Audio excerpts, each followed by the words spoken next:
Hey everybody, Liz here from Blue Ridge BioMechanics. Today we're going to talk about elbow pain, or what people know, or people think about it as tennis elbow or lateral epicondylitis. So we're going to talk first about kind of what it is, and then breach into a little bit of how different movements, different places can make a big difference. So have you ever had pain in the outside of your elbow? It kind of sucks. You have a group of muscles called your extensor muscles that basically lift your wrist and lift your fingers up. And in fact, if you do that movement, you can actually feel them working and feel them contracting or getting shorter right through here. Those guys come together and form a united tendon. So muscles contract and lengthen, which makes you move certain muscles and joints and bones and whatnot. How they connect to the bone is via a tendon. So the tendon, or where things transition, is where you can have most of your, or where you can have most of your problems.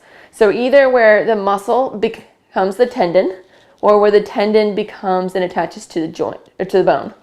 And so where you look at it is where you have pain. Now, regardless of that, usually if you have this, it's going to hurt to raise your wrist. It's going to hurt to reach out. Usually picking up a coffee cup is one of the biggest things. Turning a driving steering wheel is another thing. Even writing your name can be a pretty big and painful thing. This affects us with kayaking and with mountain biking because we use our wrists whenever we're out there, especially kayaking, because if I want to do an open face draw, I have to move my wrist. Now, also, if I want to reach out, usually I move my wrist. But if I don't move my shoulder as much, then I'm going to have to extend and use my wrist more. Also using my elbow more. So I can go to here, and then I can reach out beside me, or I could just move my arm out a little bit and I achieve the same position. This is very important and a very important skill. If you have these things going on, you need to move more of your entire arm versus just trying to cheat and use your wrist for everything. Let me repeat.